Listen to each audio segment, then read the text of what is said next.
A scream pierced the fog-shrouded manor. Lord Gerard rushed toward the nursery, but his butler stopped him. Miss Hartford had everything under control. Yet upstairs, a maid named Patricia heard what others missed. "If you cry again, I'll give you something worth crying about." Now, what could that have meant? Hello everyone! Before we start, make sure to like and subscribe to the channel, like the video and share with loved ones, and tell me in the comments where you're watching from and what time it is there. That way YouTube will keep showing you stories just like this one. Now, let's begin.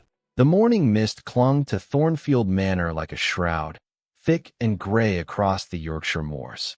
Inside the study, Lord Gerard Smith sat behind a desk piled with correspondence he could not bring himself to answer. Estate accounts, letters from his solicitor, notices from creditors, all of it blurred together into a single reminder of everything he had failed to manage since Charlotte died. 2 years. It had been 2 years since childbirth took her and left him with 3 tiny, screaming infants he did not know how to comfort. 2 years since he had felt like anything other than a ghost moving through his own house. A crash sounded from somewhere above, followed by running footsteps and high-pitched laughter. Gerard closed his eyes. The triplets, Edmund, Frederick, and Josephine, 4 years old now, wild as rabbits, and utterly beyond his capacity to manage. He loved them. He was certain he loved them. But love and competence, he had discovered, were not the same thing. "Your lordship," Mr. Dalton, his butler, appeared at the door with his usual impeccable timing. "Miss Hartford has arrived from the morning lesson. She asks if you might join her and the children in the nursery for a moment." Gerard straightened. "Are they well?" "Quite well, my lord. Miss Hartford reports excellent progress. She merely thought you would wish to see." Gerard rose at once, smoothing his waistcoat. Miss Vivian Hartford had been at Thornfield for 3 weeks now, and the change was nothing short of miraculous. The children no longer ran shrieking through the corridors. They appeared at meals with clean faces and combed hair. They even sat quietly during prayers. Everyone in the household spoke of it with relief bordering on awe. "She is a gift from heaven," Mrs. Brennan, the housekeeper, had declared just yesterday. "Those children needed a firm hand, and the Lord has provided one." Gerard climbed the stairs to the nursery wing, aware of how long it had been since he had made this journey without being summoned by crisis. At the nursery door, he paused and looked in. The room was spotless, toys arranged in neat rows on the shelves, the small table set with 3 cups and a plate of biscuits. And there, seated in perfect posture on small wooden chairs, were his children. Miss Hartford stood before them, elegant in a gray day dress, her dark hair pulled back in a smooth knot. She was perhaps 35, handsome rather than beautiful, with an air of unshakable competence. When she saw Gerard, she smiled. "My lord," she said warmly, "how good of you to come. Children, greet your father properly." 3 small voices chorused in unison, "Good morning, Papa." Gerard blinked. He could not remember the last time they had spoken to him so calmly. Without climbing on him or pulling at his coat or demanding he settle some dispute over a toy. "Good morning," he said, stepping inside. "You all look very well." "Miss Hartford teaches us manners," Edmund said, his voice careful, measured. "We are learning to be proper." "And what else are you learning?" Gerard asked, kneeling so he was closer to their level. Frederick glanced at Miss Hartford before answering. "We are learning to sit quietly, and to eat what we are given, and not to make noise when grown-ups are speaking." Gerard looked at his son's serious little face and felt something tighten in his chest. When had Frederick become so solemn? "That is very good," he said, though the words felt strange in his mouth. He reached out to smooth Josephine's hair. She flinched slightly, then held still, her large eyes watching him. "They are coming along beautifully," Miss Hartford said, her tone warm with approval. "It has required consistency, of course. Children thrive on clear boundaries. Your late wife's approach, I am told, was somewhat more indulgent." Gerard stood slowly. Charlotte was gentle with them. "Of course," Miss Hartford agreed smoothly. and gentleness has its place. But structure, my lord, structure is what transforms wild creatures into civilized beings. You need not worry any longer. I have matters well in hand. That phrase again. Well in hand. Everyone kept saying it. I am grateful, Gerard said. And he was. Wasn't he? He looked at his children again. So quiet, so still. I should return to my work. There are letters. Of course, Miss Hartford said. We shall not keep you. Say goodbye to Papa, children. Goodbye, Papa, they chorused. He left, closing the door softly behind him. In the corridor, he paused, listening. He heard Miss Hartford's voice, low and firm, though he could not make out the words. He heard no laughter, no questions, no sound at all. He shook off the unease and descended the stairs. He had hired Miss Hartford precisely because she could do what he could not. The children needed order. They needed discipline. They needed a mother. And Miss Hartford, with her impeccable references and her family's considerable fortune, would soon provide all of that. The understanding between them was clear. If the children settled, if the arrangement proved successful, a proposal would follow. It was practical. It was wise. It was what everyone expected. Downstairs, near the servants' entrance, Patricia Crowther paused with an armful of linens and watched through the narrow window as fog rolled across the moors.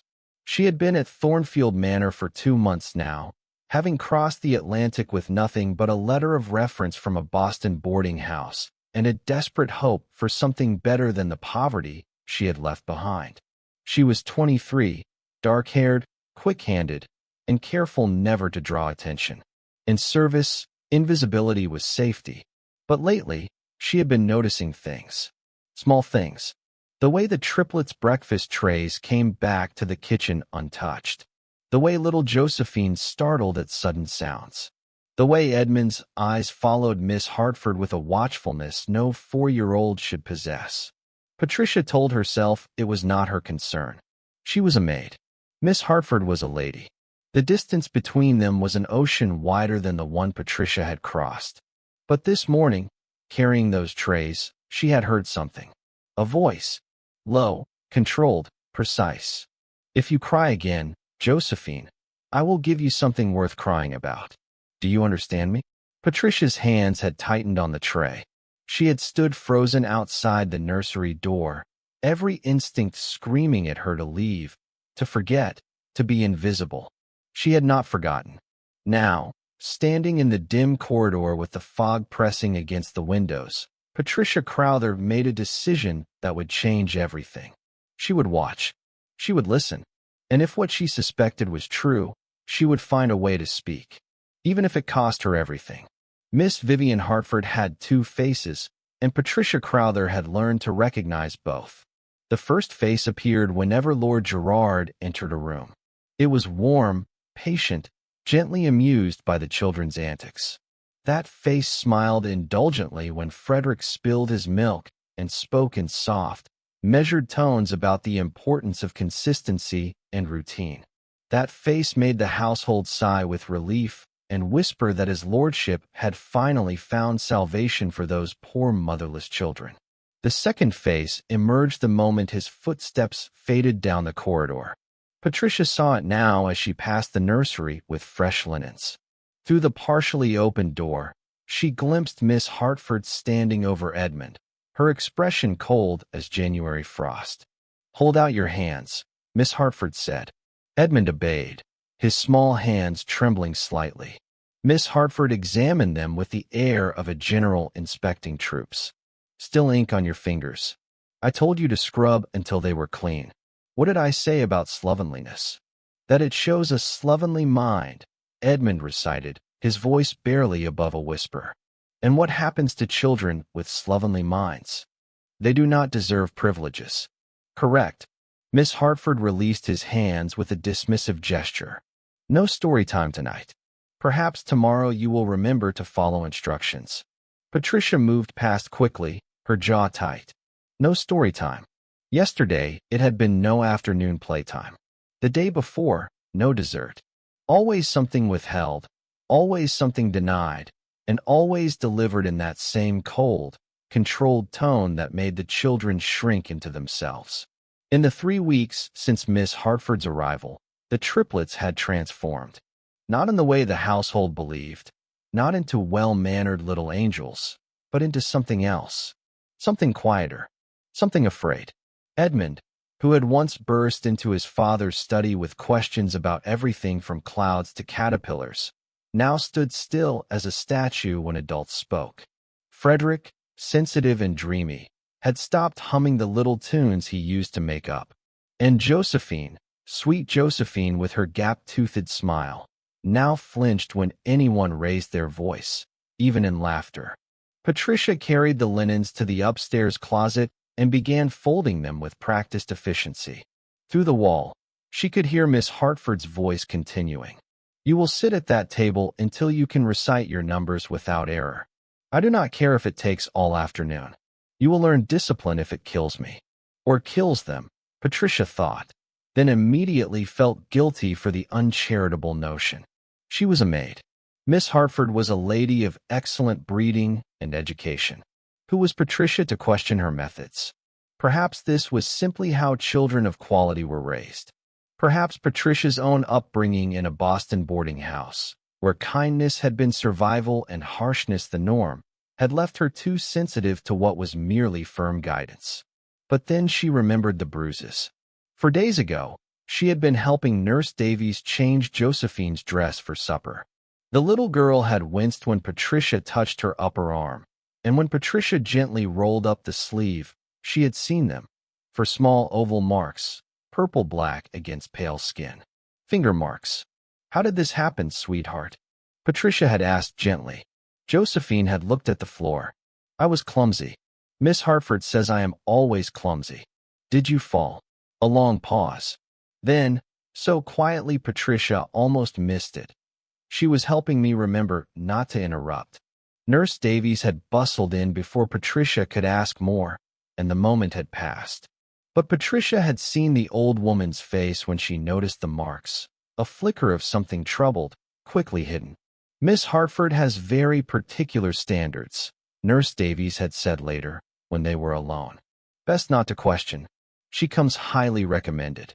Patricia had wanted to argue, to demand they tell Lord Gerard, but what could she say? That she, a maid of 2 months, disagreed with the methods of a respectable widow from Philadelphia? That she thought bruises shaped like fingers were more than accidents? She would be dismissed before she finished speaking. That evening, Patricia volunteered to bring up the children's supper tray. Mrs. Brennan, the housekeeper, gave her an odd look but nodded consent. The nursery was dim when Patricia entered, only one lamp burning. The triplets sat at their small table in perfect silence, hands folded, staring at empty plates. Miss Hartford stood by the window, reading a letter. "There's supper, miss," Patricia said quietly, setting down the tray. Miss Hartford glanced over. "They have not earned supper." Patricia froze. "Miss, they were quarrelsome during lessons. I will not reward poor behavior with meals. Take it away." Patricia looked at the children. Edmund's face was carefully blank.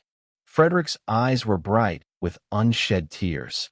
Josephine's lower lip trembled, but she made no sound. "Miss Hartford," Patricia said carefully, "they are very young. Perhaps just a little. Are you questioning my judgment, Miss Crowther?" The temperature in the room seemed to drop. Miss Hartford turned fully now, and Patricia saw the second face in all its cold fury. "No, miss," Patricia said quickly. "I only thought." "You thought incorrectly." Miss Hartford moved closer, her voice dropping to a whisper only Patricia could hear. "I know your type. Ambitious. Presumptuous. Thinking you can insinuate yourself into his lordship's favor by playing nursemaid to his brats. But let me be clear.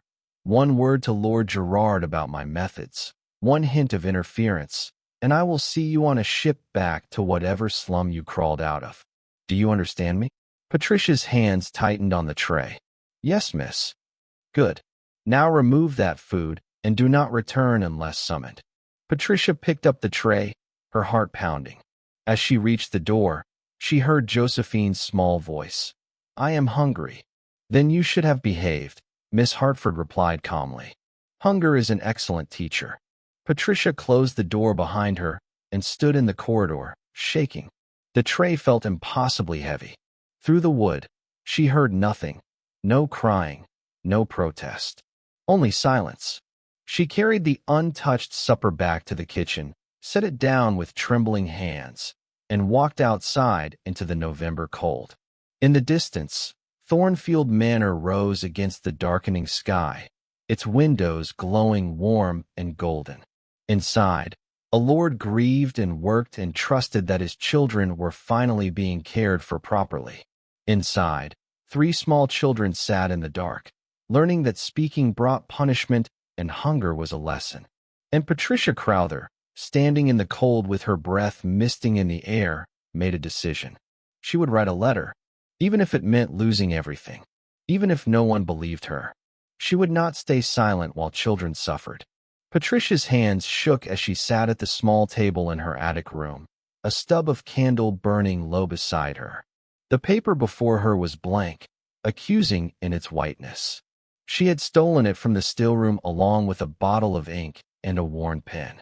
Theft, she supposed, though it seemed a small sin compared to what she was about to do. Dear Lord Gerard, she began, then crossed it out. Too familiar. Too presumptuous. Your lordship, she tried again. Her handwriting looked childish in the flickering light, letters uneven and uncertain. She had learned to read and write at her aunt's boarding house in Boston, but fine penmanship had never been a priority when there were floors to scrub and linens to boil. She stared at the 2 words for a long moment, then continued. Forgive a servant who may be overbold. I would not presume to speak if I were not much troubled in conscience. She paused, chewing her lip. How much to say? How much would he believe? If she wrote too much, she would sound hysterical. Too little, and he would dismiss it as the complaint of a disgruntled maid. Your children are not being treated as you believe. When you are present, Miss Hartford shows them great kindness. When you are absent, that kindness vanishes. Patricia's hand moved faster now, the words spilling out. I have seen meals denied to them for small errors. I have seen them locked away for crying. Yesterday, Edmund gave half his bread to Josephine because she was hungry, and when Miss Hartford discovered it, she took the rest and told them both that charity breeds weakness. She described the bruises on Josephine's arm, the way Frederick had stopped speaking unless directly questioned, the cold storage room where they were sent to reflect on their behavior for hours at a time, the careful, fearful way they moved through their own nursery, as if the floor itself might betray them. My lord, I have no proof beyond what I have witnessed. I am only a maid, and Miss Hartford is a lady of standing. But I have worked in households since I was 14, and I know the difference between discipline and cruelty. Your children are hungry. They are frightened. They are learning to hide themselves away. She stopped, reading back over what she had written. It looked mad. It looked like the work of someone jealous or spiteful or unstable. Miss Hartford had been right. Who would believe this? But she thought of Josephine's thin voice saying I am hungry, and she kept writing. I will not sign my name, for I am a coward in this. If you dismiss this letter, I will understand. If you punish me for writing it, I will accept that consequence. But I beg you, my lord, watch when you are not expected. See what I have seen. Judge for yourself whether I speak truth or madness. Please forgive me. She signed it simply, someone who cannot stay silent. Patricia folded the letter with trembling fingers, unsealed because wax would be too presumptuous, too formal. She tucked it into her apron pocket and blew out the candle. Sleep did not come. She lay in the darkness, imagining 100 different outcomes. Lord Gerard reading the letter and laughing. Miss Hartford discovering who wrote it and having her arrested for slander. The children suffering worse because she had interfered. But she also imagined Lord Gerard believing her. Watching, seeing, saving them. Before dawn, Patricia rose and dressed in the dark. The house was still silent as she crept down the servants' stairs and stationed herself near the main entrance. She waited, heart hammering, until she heard Mr. Dalton's measured footsteps approaching. "Mr. Dalton," she said, stepping forward. Her voice sounded strange to her own ears, too high, too urgent. She forced it steady. "I found this under the servants' entrance door just now. It appears to be meant for his lordship." The butler took the envelope, frowning at the lack of direction. No address. How peculiar. Perhaps the writer did not know the proper form, Patricia suggested, doing her best to look mildly curious rather than terrified. Mr. Dalton tucked it into the leather folder he carried. "His lordship receives all correspondence. He will know what to do with it." Patricia curtsied and retreated before her knees could give way.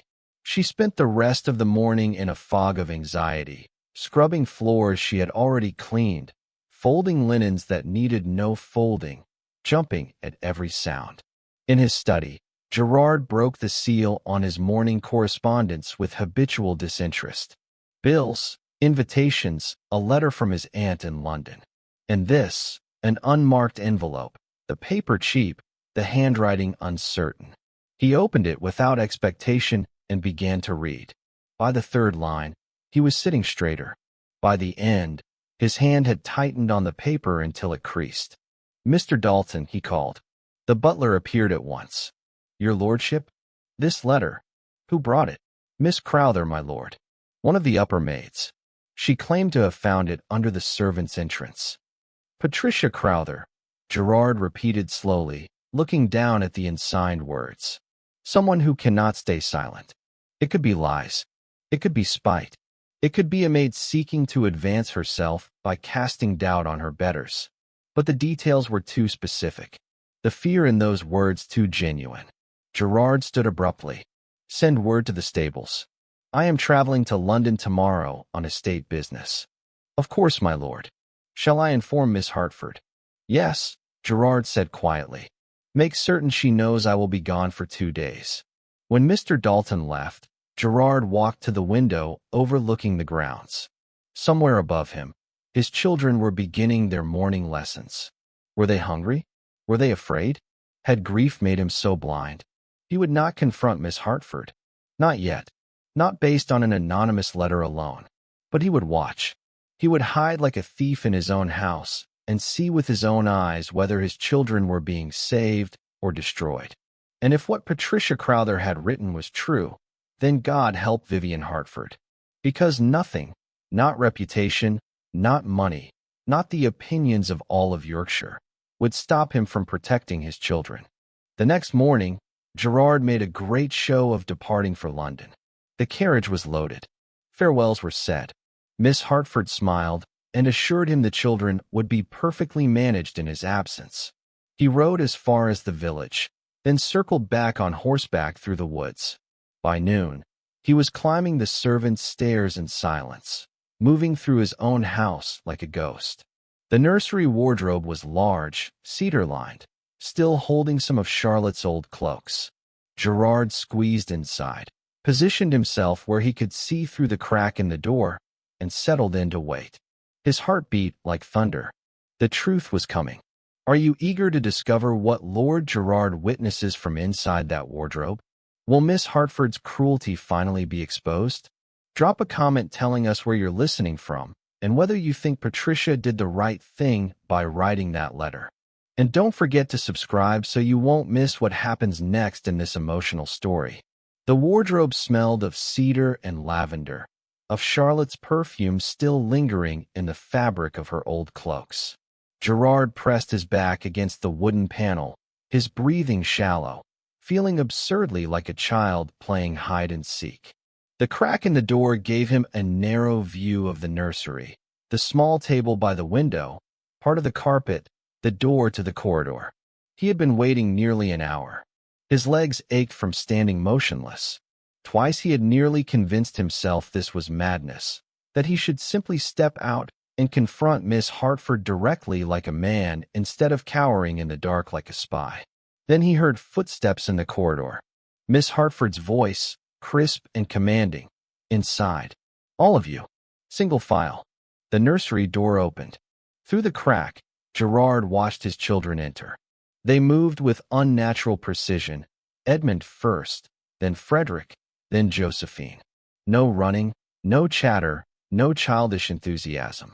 They walked like small soldiers and arranged themselves in a line facing the center of the room.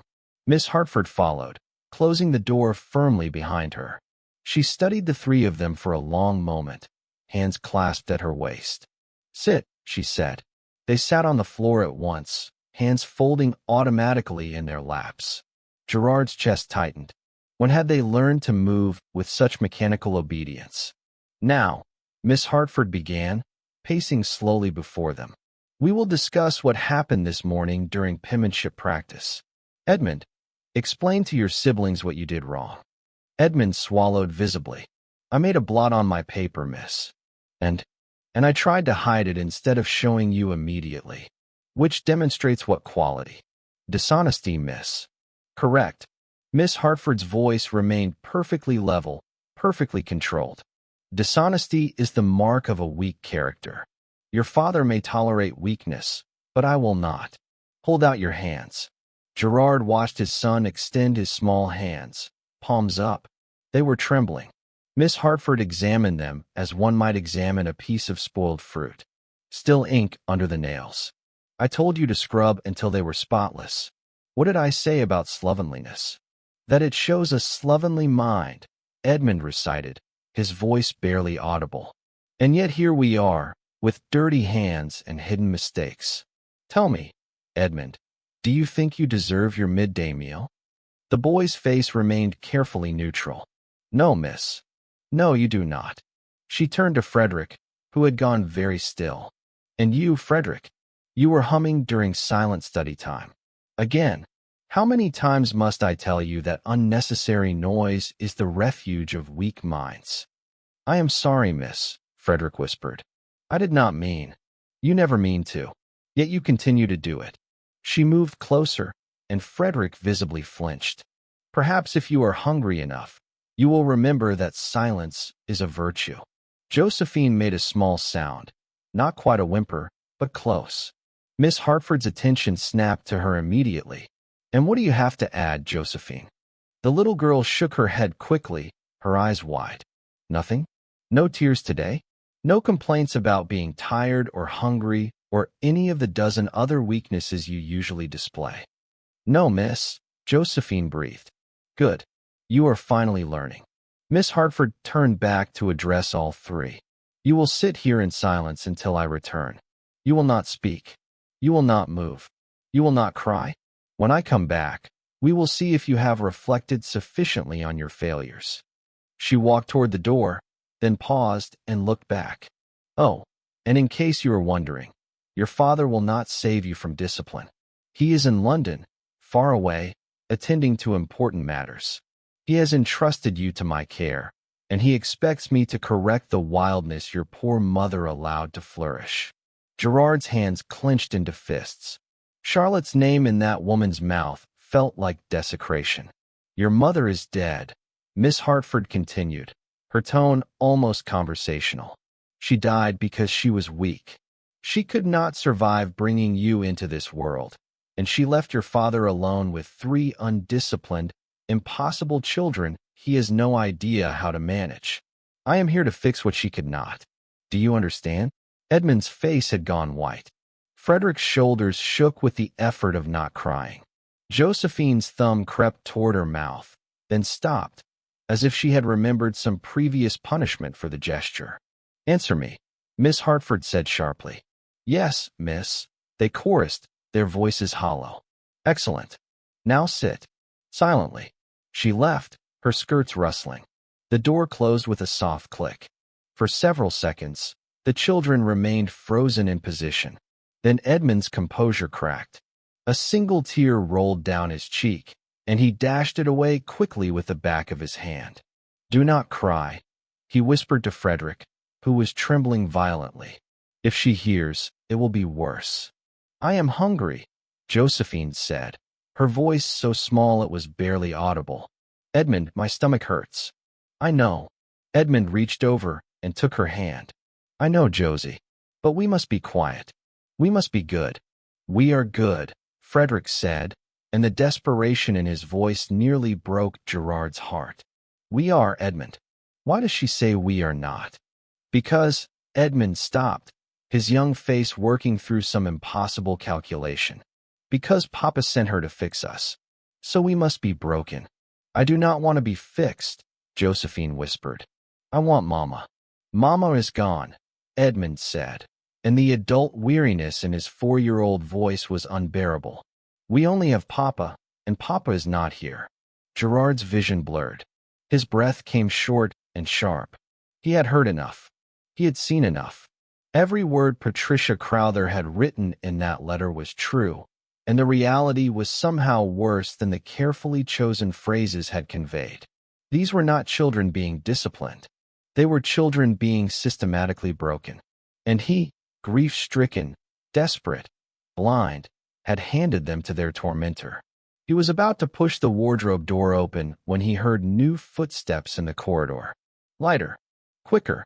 The nursery door opened, and Patricia Crowther stepped inside carrying a small jug. She stopped short when she saw the children on the floor. Her face went pale, then flushed with anger. How long have you been sitting there? She asked quietly. Since Miss Hartford left, Edmund said, then added quickly. But we were not supposed to move, miss. Patricia set the jug on the table with barely controlled fury. Has she given you anything to eat today? The children looked at each other uncertainly, as if this might be a trap. You can tell me the truth, Patricia said gently, kneeling so she was at their level. I will not punish you for honesty. We had porridge at breakfast, Edmund said carefully. But Miss Hartford said it was too much, so she took it away after 3 bites. Patricia closed her eyes briefly. When she opened them, they blazed with determination. Come here, she said. All of you. You are going to drink this milk, and then we are going to wait together until Miss Hartford returns. And when she does, the door burst open. Miss Hartford stood in the threshold, her face a mask of cold fury. What? She said quietly. Do you think you are doing? Patricia rose slowly from where she knelt beside the children, her spine straightening, her chin lifting.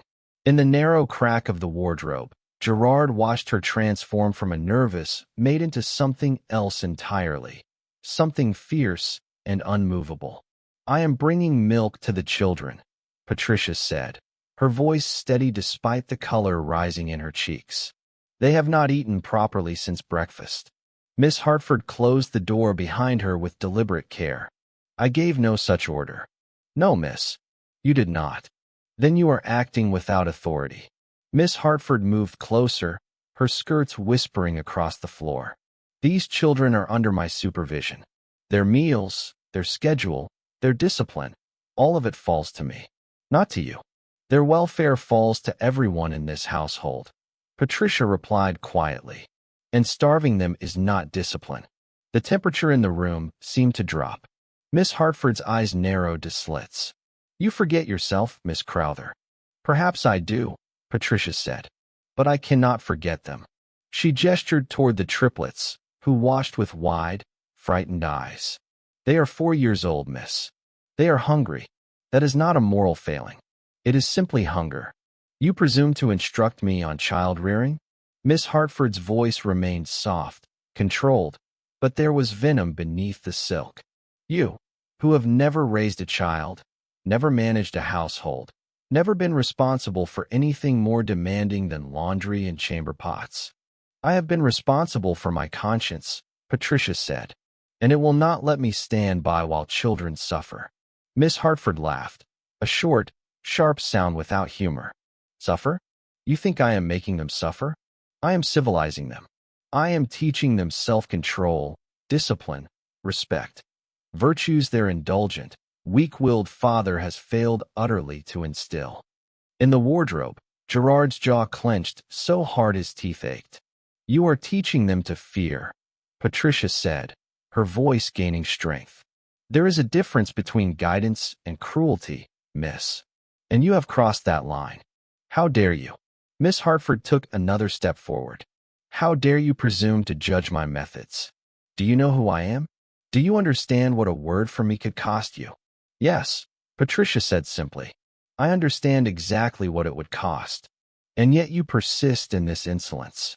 I persist in caring for children who have no one else to care for them. They have me. Miss Hartford snapped, the control finally cracking.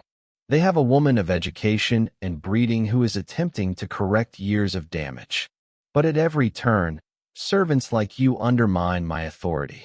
You sneak them food. You coddle them when they cry. You teach them that disobedience will be rewarded with sympathy. I teach them nothing, Patricia said quietly. I simply see them. I see that Edmund tries to protect his siblings because no one else does. I see that Frederick has stopped singing because you told him joy was weakness. I see that Josephine flinches when anyone moves too quickly because she has learned that adults bring pain. Lies, Miss Hartford hissed. Dramatic, emotional lies from a girl who reads too many novels and understands nothing of proper discipline. Then explain the bruises on Josephine's arm, Patricia said, her voice cutting through the room like a blade. The finger marks. Explain why she winces when her dress is changed. Explain why all three of them have learned to move like ghosts through their own nursery. Miss Hartford's hand shot out and seized Patricia's arm in a grip that made the younger woman gasp. You will stop speaking this instant, she said, her face inches from Patricia's. You will stop spreading these poisonous accusations, or I will see you destroyed. Do you understand me? Not just dismissed, destroyed. I will ensure you never find work in England again. I will write to every household in Yorkshire, in London, in all of Britain if necessary, and I will tell them you are a liar, a thief, and a danger to children. Patricia did not pull away. Her eyes met Miss Hartford's directly. Then you will have to explain why you needed to silence me so thoroughly. Why a simple maid's observations threatened you so much. Because you are trying to poison his lordship against me, Miss Hartford said through clenched teeth. You want my position. You want to worm your way into this household, into his affections, by playing the martyred saint who rescued his poor, abused children. I want nothing, Patricia said, and Gerard heard the truth in her voice. Nothing except for them to be safe.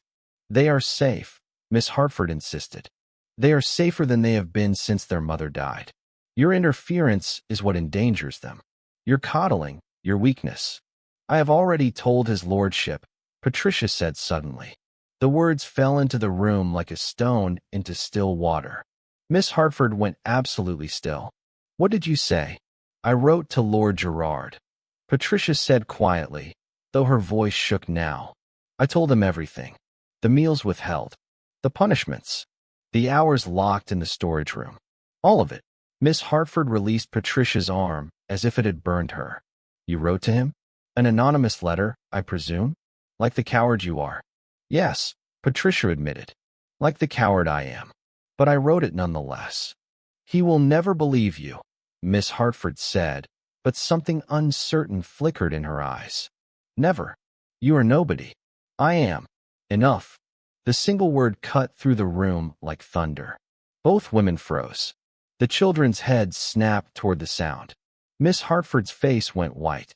Gerard pushed open the wardrobe door and stepped into the light. Cedar and lavender clung to his clothes. His face was pale, his eyes blazing. Papa! Josephine's cry was small and broken. She scrambled to her feet, but Edmund caught her arm, holding her back, as if unsure whether their father's presence was salvation or another trap. Gerard looked first at his children, really looked at them, and saw what he should have seen weeks ago. The thinness, the fear, the careful, terrible stillness. Then he looked at Patricia, who had gone absolutely rigid, one hand pressed to her mouth. Finally, he looked at Miss Hartford, who had recovered herself with remarkable speed and was already arranging her face into wounded dignity. Gerard, she said, her voice trembling with perfect, calculated emotion. Thank God you are here. This woman has been. I heard. Gerard interrupted quietly. I heard everything. Miss Hartford's mouth opened, closed. Everything. Every word you spoke to my children, he said. Every threat you made to Miss Crowther. Every lie. He moved toward the triplets, who watched him with wary hope. I have been standing in that wardrobe for the past hour. Watching. Listening. The color drained entirely from Miss Hartford's face. You were hiding? Spying on me like some common. Protecting my children, Gerard said, his voice hardening. Something I should have done from the beginning. He knelt and opened his arms. For a heartbeat, the triplets did not move, as if they had forgotten that fathers could offer comfort rather than judgment. Then Josephine broke free of Edmund's grip and ran to him, followed by her brothers, all three crashing into Gerard with desperate, clinging arms. "Papa, we tried to be good," Edmund said, his voice breaking. "We tried so hard." "Hush," Gerard said, his throat tight. "Hush now. You did nothing wrong." "Nothing." He looked up at Miss Hartford over their heads. "You will leave Thornfield Manor today." The news spread through Yorkshire like wildfire through dry grass. Lord Gerard Smith, the Duke of Thornfield, respected landowner, grieving widower, had dismissed his wealthy fiancée-to-be over the accusations of a maid. A common servant girl. An American, no less, barely 6 months in England. The whispers started in the village tavern, spread to the market square, crept into drawing rooms across the county. Within 3 days, everyone from York to Leeds had an opinion, and none of them were kind. "He has lost his mind," Lady Beatrice Harrington declared as her carriage rattled up the drive to Thornfield Manor. Gerard's aunt had arrived unannounced from London, her letter of warning having been dispatched 2 days after she herself departed. Grief has finally broken him. There is no other explanation. She swept into Gerard's study like an avenging angel, her traveling cloak still dusty from the road. Gerard stood as she entered, setting down his pen with weary resignation. "Aunt Beatrice," he said, "I did not expect you. Clearly you did not expect anyone to have the sense to intervene in this catastrophe you have created." She pulled off her gloves with sharp, angry movements. "Vivian Hartford, Gerard. The Vivian Hartford, of the Philadelphia Hartfords. Shipping fortune, connections in New York, Boston, London. And you dismissed her. Over what? A servant's tale?" "Over what I witnessed with my own eyes," Gerard said quietly. "What you witnessed," Lady Beatrice laughed bitterly. "What you witnessed from inside a wardrobe, I am told. Hiding like a thief in your own house. Do you have any idea how that sounds? The gossip sheets in London are already preparing cartoons. They will make you a laughingstock." "Then they will make me a laughingstock," Gerard said. "I will not apologize for protecting my children." "Protecting them from what?" Lady Beatrice demanded. "From discipline? From structure? From a woman who might actually have made them civilized." Gerard's jaw tightened. "From a woman who starved them, terrorized them, and told them their mother's death was their fault. From a woman who left bruises on my daughter's arm and called it teaching." Lady Beatrice waved a dismissive hand. "Children exaggerate. They manipulate. You know this, Gerard.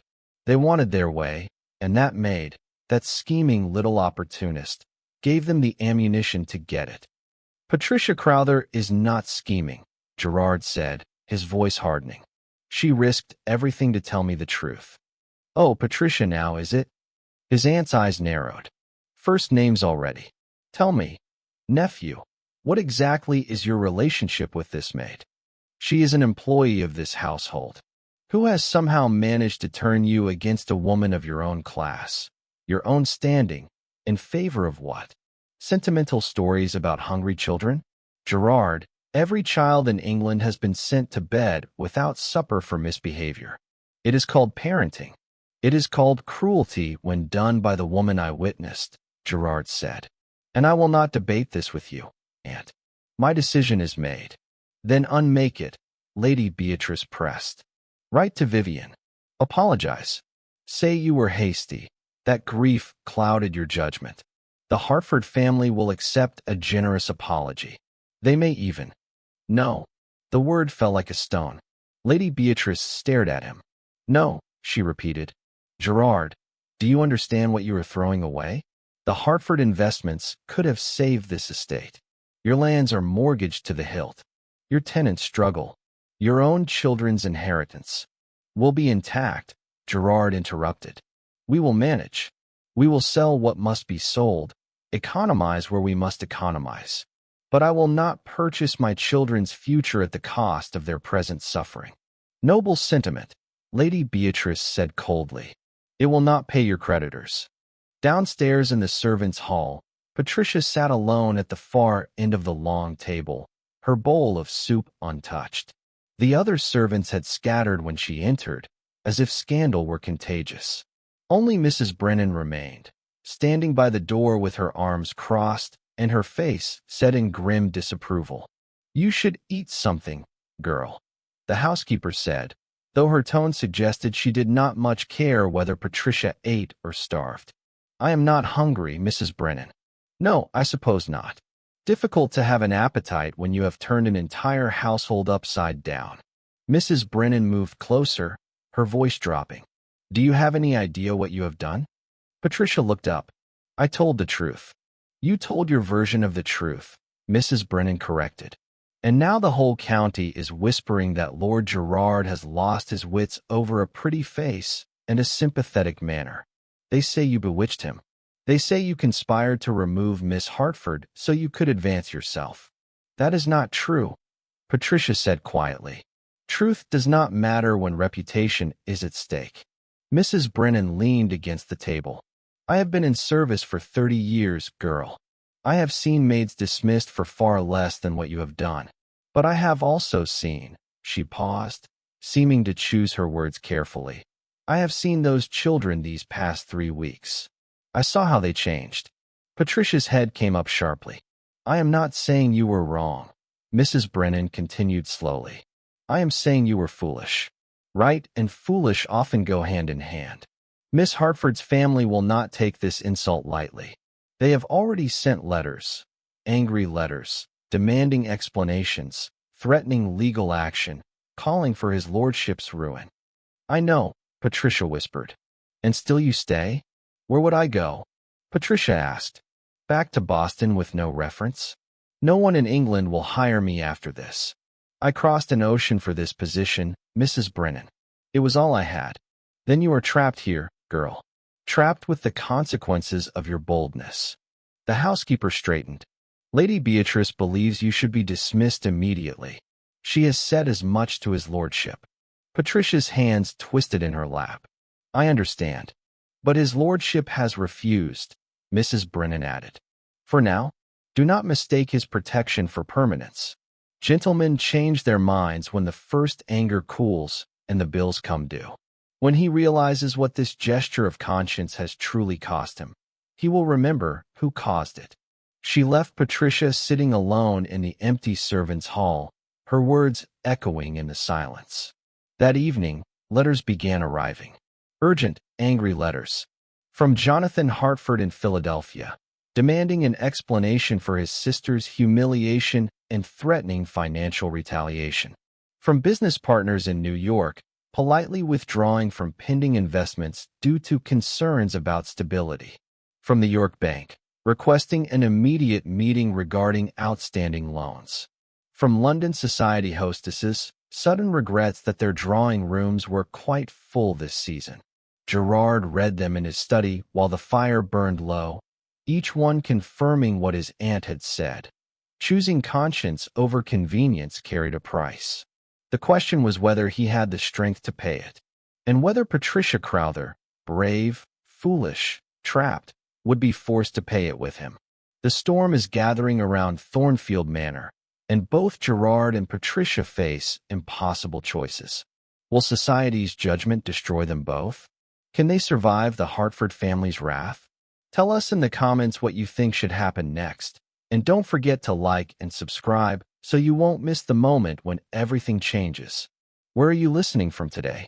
Gerard found her 3 days later in the garden behind Thornfield Manor, kneeling in the dirt among the overgrown lavender beds. He had searched the house, the kitchens, the servants' hall, the linen closets, before Mrs. Brennan finally told him, with obvious disapproval, that Miss Crowther has taken herself outside for some air. The garden had been Charlotte's place. Gerard had not walked these paths since she died, could not bear to see the roses she had planted, the herb bed she had tended, the the stone bench where she had sat reading while the triplets played at her feet. But Patricia was here now, pulling weeds with quiet determination, her apron stained with earth. She looked up as his footsteps crunched on the gravel path, surprise and something like fear crossing her face. She rose quickly, brushing dirt from her hands. "My lord," she said, her voice uncertain. "Forgive me. I did not mean to presume. Mr. Dalton said this garden was no longer used, and I thought—" "You thought you might restore it," Gerard finished softly. Color rose in her cheeks. "I was only pulling a few weeds. I should have asked permission first." "You need not ask permission to be kind," he said, moving closer. "You have earned that right, Miss Crowther. And more." She looked down at her stained hands, clearly uncomfortable. "Is there something you need, my lord?" "Yes." He stopped a few feet away, suddenly aware of how small she seemed among the wild roses, how young. She could not be more than 23, perhaps 24. Young enough to have believed the world might be fair. "I need to ask you something, and I need you to answer honestly." "Of course, my lord." "Why did you stay?" he asked. "In the nursery, when Miss Hartford threatened you, when you knew what it could cost. Why did you not simply walk away?" Patricia was quiet for a moment, her gaze drifting to the tangled lavender.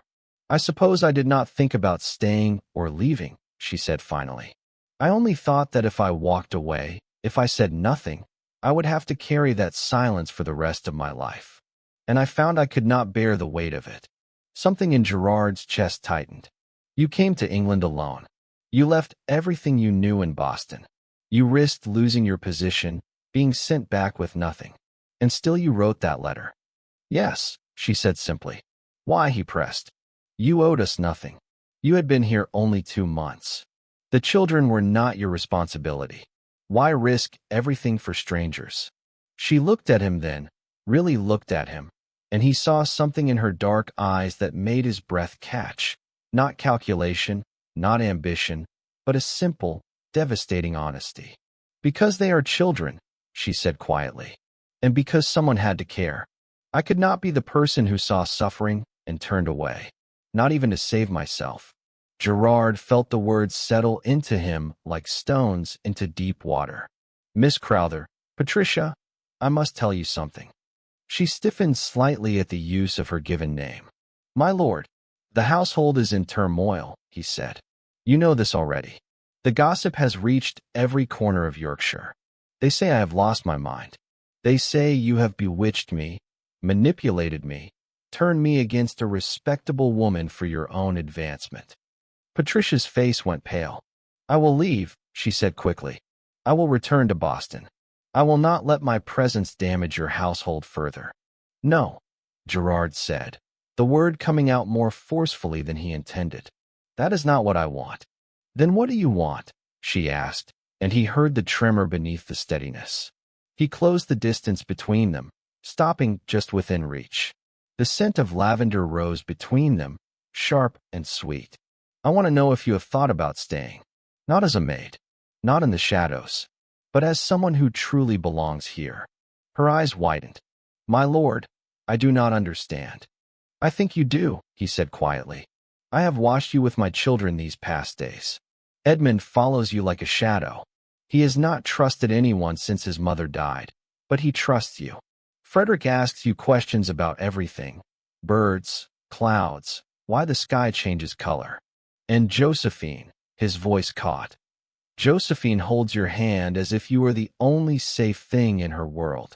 "They are good children," Patricia said, her voice unsteady. "Any kindness shows them."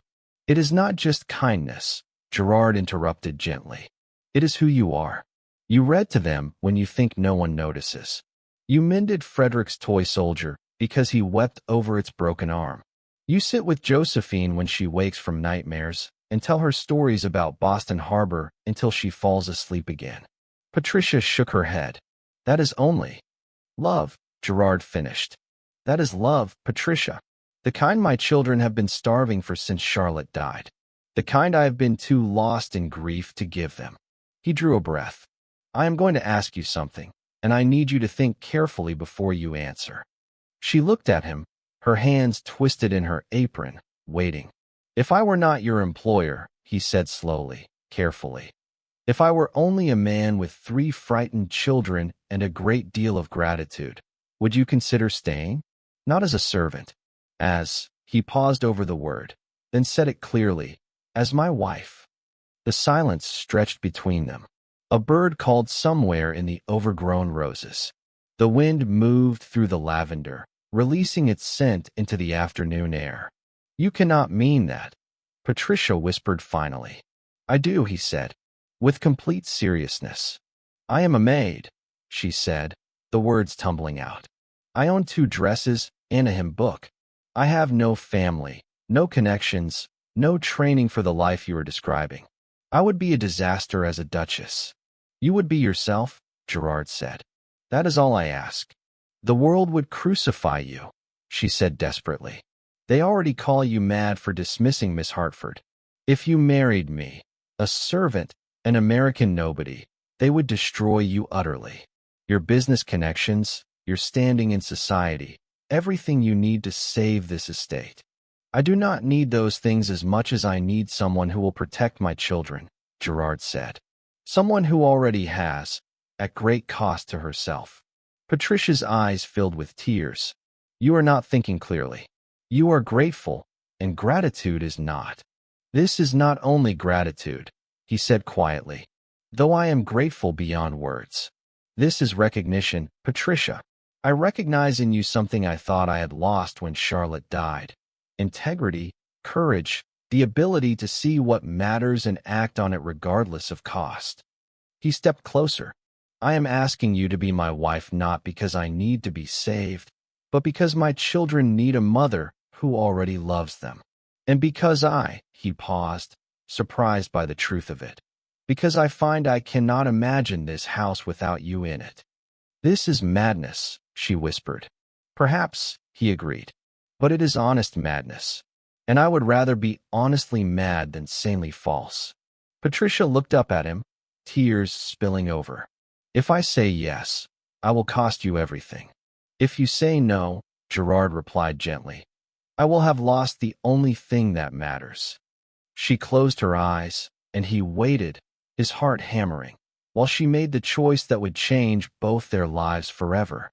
Jonathan Hartford arrived at Thornfield Manor exactly 1 week after Gerard's proposal, and he did not come quietly. The man was tall, broad-shouldered, and carried himself with the aggressive confidence of someone accustomed to getting his way through sheer force of presence. He swept past Mr. Dalton without waiting to be announced, his expensive American-tailored coat still dusty from the road, his eyes blazing with righteous fury. Gerard was in his study reviewing the estate accounts, again, trying to determine which parcels of land could be sold without crippling the farms. He looked up as his door burst open. "Mr. Hartford," he said, rising slowly. "I did not expect." "No, I imagine you did not." Hartford's accent was sharply American, each word clipped with barely controlled rage. "You thought you could dismiss my sister like a common servant, drag the Hartford name through the mud, and face no consequences. You thought wrong." Gerard gestured to the chair across from his desk. "If you wish to discuss this like gentlemen." "I do not wish to discuss anything," Hartford interrupted. "I am here to deliver terms. You will reinstate your engagement to Vivian immediately, with a public apology for your temporary instability brought on by grief. Or," he leaned forward, hands planted on Gerard's desk, "you will face the full weight of the Hartford family's displeasure." "I will not reinstate the engagement," Gerard said quietly. Hartford's jaw tightened. "Then let me explain what your stubbornness will cost. The Hartford family controls shipping interests from Philadelphia to Boston, with connections in Liverpool, London, and Manchester. One word from me, and every merchant who does business with Thornfield will find their contracts mysteriously unavailable for renewal." "I see. I doubt you do." Hartford straightened. "We also have extensive banking relationships. Your loans, Smith, and you have several, do you not, can be called in. Not illegally, you understand. Just inconveniently. All at once. Within 60 days, perhaps. Gerard's hands tightened on the arms of his chair, but his voice remained steady. That would be within your rights, I suppose. Oh, I am only beginning. Hartford began to pace, warming to his theme. There is also the matter of reputation. My family has friends in the London papers. Very good friends. They would be fascinated to hear the full story of how a widowed lord, mad with grief, dismissed a respectable woman of excellent breeding in favor of, what was her name?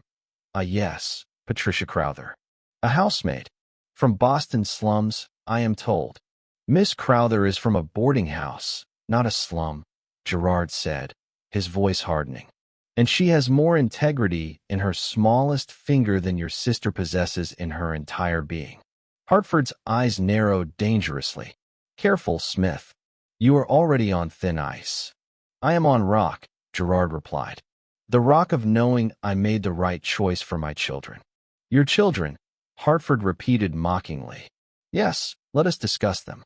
3 wild, undisciplined brats who conspired with a scheming servant to remove the one woman capable of civilizing them. Tell me, what will become of those children when Thornfield is sold piece by piece to pay your debts? When your title means nothing because your name is synonymous with instability and poor judgment. Gerard stood slowly, his full height suddenly imposing. My children will become people who know their father chose their welfare over his comfort. That is not nothing, Mr. Hartford. It is worse than nothing. It is sentimental foolishness. Hartford moved to the window, looking out over the grounds. This estate has been in your family for how many generations? 6, 7. And you are willing to risk it all because a maid told you pretty stories about your sister being cruel. I risked nothing, Gerard said. I witnessed everything. I saw with my own eyes how your sister treated my children when she believed no one was watching. You hid in a wardrobe like a spy, Hartford shot back. That is hardly the behavior of a rational man. It was the behavior of a father who had been too blind with grief to see what was happening under his own roof, Gerard said. I am not proud of my blindness, Mr. Hartford, but I am not ashamed of correcting it. Hartford turned from the window, his expression calculating now rather than openly angry. Let me be very clear about what I am offering, Smith. Apologize. Marry Vivian. We will pour enough money into Thornfield to restore it to its former glory. Your children will want for nothing. Your position in society will be secured. All you must do is admit you made a mistake in judgment, blame it on grief, and move forward. No, Gerard said simply. Think about your children's inheritance. I am thinking of it. I am thinking that I would rather leave them a modest estate and a clear conscience than wealth built on the suffering of innocence. Hartford's face darkened. Then you are a fool. Perhaps, Gerard agreed. But I am a fool who will sleep at night. You will not sleep when your creditors come calling, Hartford warned. When your tenants lose their farms because you cannot afford to maintain the lands. When your children grow up knowing their father's pride destroyed their future. Gerard moved around the desk until he stood face to face with Hartford. Let me be equally clear, Mr. Hartford.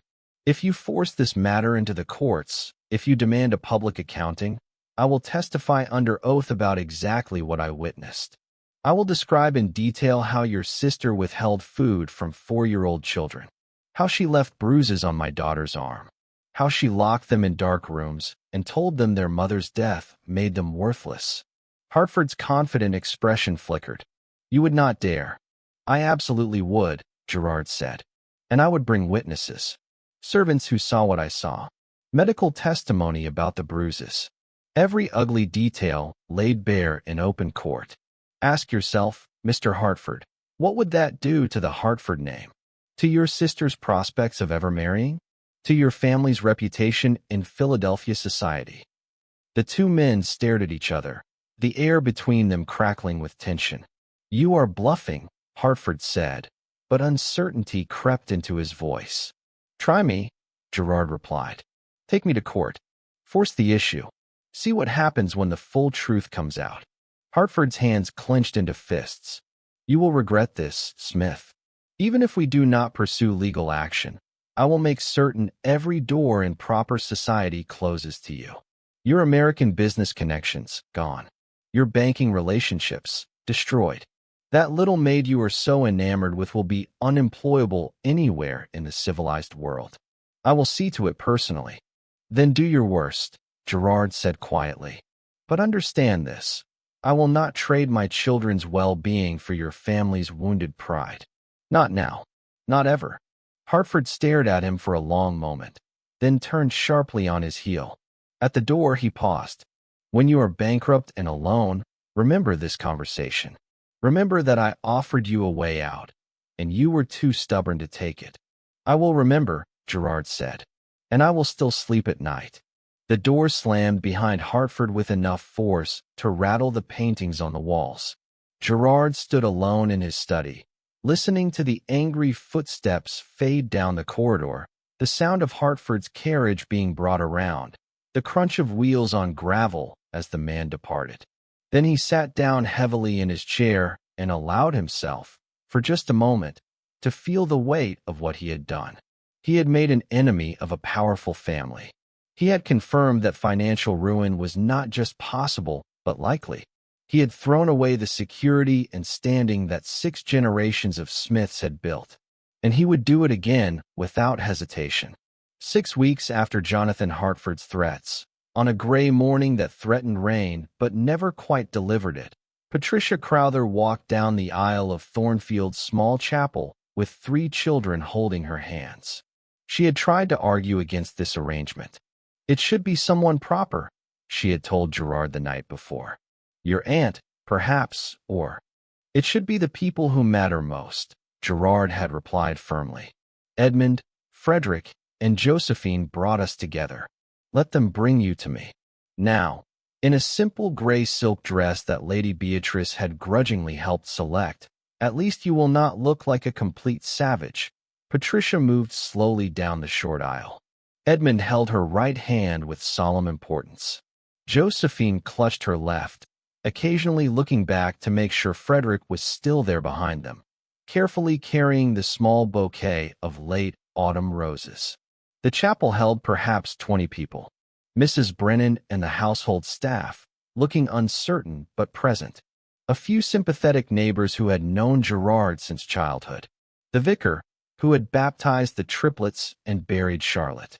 Gerard's solicitor, Mr. Collins, whose presence spoke of loyalty more than legal necessity. Lady Beatrice sat in the front pew, her face a careful mask of neutrality. She had not blessed this union, but neither had she abandoned her nephew entirely. You are a fool, Gerard, she had told him that morning. But you are an honest fool. That must count for something. Gerard stood at the altar in a simple dark suit, his eyes fixed on Patricia as she approached. When she was halfway down the aisle, Josephine suddenly announced in a carrying whisper, "We are bringing Miss Tricia to Papa so she can stay forever." Gentle laughter rippled through the small gathering. Patricia's cheeks flushed, but Gerard smiled, truly smiled, in a way he had not since Charlotte died. When they reached the altar, Edmund looked up at Gerard seriously. "We did not let her fall, Papa.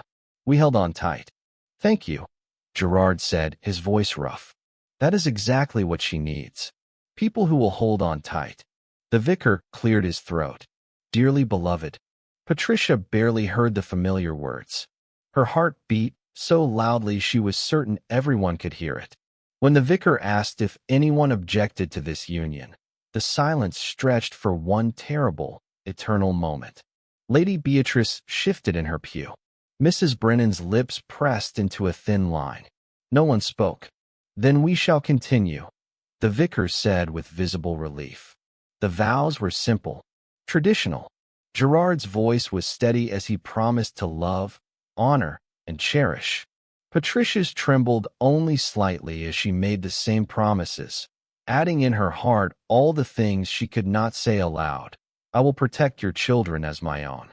I will stand beside you when the world turns away.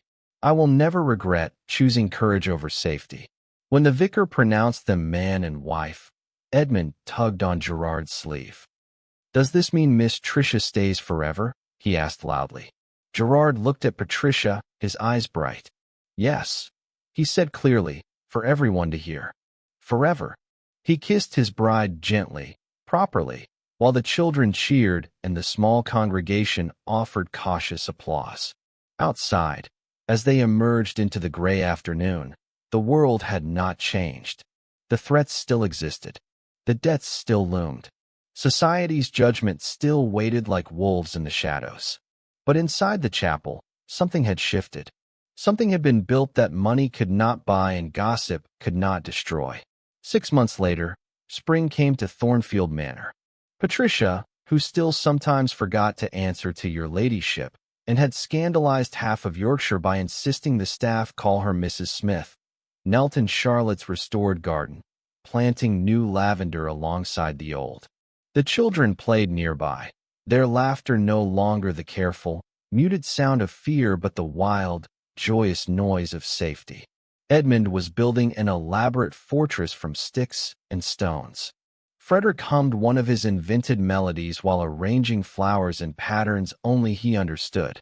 Josephine dug in the dirt with more enthusiasm than technique, her dress already hopelessly stained. Gerard emerged from the house, carrying a tray of lemonade and biscuits. He had learned, in these months, to do small things for himself and his family, to be present rather than merely available, to see his children not as problems to be solved, but as people to be known. The solicitor's letter came, he said, settling on the bench beside Patricia. The sale of the eastern parcels is complete. We have enough to satisfy the most pressing debts and keep the tenant farms intact. And, Patricia asked, reading his face, and we will live more modestly than my father did, or his father. There will be no London season, no grand entertaining. The house needs repairs we cannot yet afford. He paused. Do you regret it? Patricia looked at him, then at the children playing in the sunlight, then back at her husband. Ask me that question again, she said softly, and I will think you are the one who has lost his senses. He laughed and took her dirt-stained hand in his. Lady Beatrice wrote. She says the gossip has died down, mostly. We are old news. Some scandal involving a baron and a French actress has captured everyone's attention. How convenient, Patricia said dryly. She also says, Gerard hesitated, that she has heard certain people speaking of us with grudging respect, that we chose principle over profit, that perhaps the world needs more fools like us. High praise from your aunt, the highest she is capable of giving. They sat in comfortable silence for a moment, watching their children. Edmund had recruited his siblings to help with the fortress. Frederick was explaining something about buttresses with great seriousness. Josephine was listening with her thumb in her mouth, nodding as if she understood completely. Mama Tricia, Josephine called suddenly. Come see. Edmund made a castle. Patricia rose, brushing dirt from her skirts. Coming, sweetheart. Gerard caught her hand before she could walk away. Patricia, he said quietly. Thank you. For what? For writing that letter. For standing in that nursery. For staying when anyone sensible would have run. He paused. For seeing what I could not see until you showed me. She squeezed his hand. You would have seen eventually. Perhaps, he said. But they might not have survived until I did. Patricia bent and kissed his forehead gently. Then we saved each other, she said. Now come. Your daughter wants to show you a castle, and your sons are about to engage in some kind of siege warfare that will require parental intervention. They walked together across the grass, and the children rushed to meet them, talking over each other, demanding attention, offering treasures, an interesting rock, a perfect stick, a beetle that absolutely must be examined immediately. The house behind them was quieter than it had been in generations. Fewer servants, less grandeur, no glittering parties or influential guests. But it was filled with something that had been missing for 3 years. It was filled with life. And as the afternoon sun broke through the clouds, casting golden light across the garden Charlotte had planted and Patricia had restored, Lord Gerard Smith looked at his wife and his children and felt, for the first time since grief had hollowed him out, completely whole. Sometimes courage costs everything, and sometimes everything you lose makes room for what you were always meant to find. Thank you for joining us on this beautiful journey of courage, love, and choosing what truly matters. Patricia risked everything for 3 children who weren't hers, and Gerard chose his conscience over his comfort. Their story reminds us that integrity often comes with a price, but the cost of silence is always higher. We'd love to hear your thoughts. Tell us in the comments where you're listening from and what moment touched your heart most.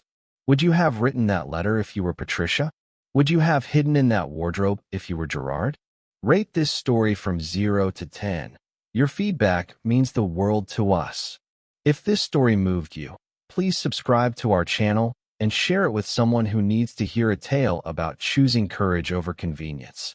And before you go, an exciting new story recommendation will appear on your screen. Click to continue your journey with us.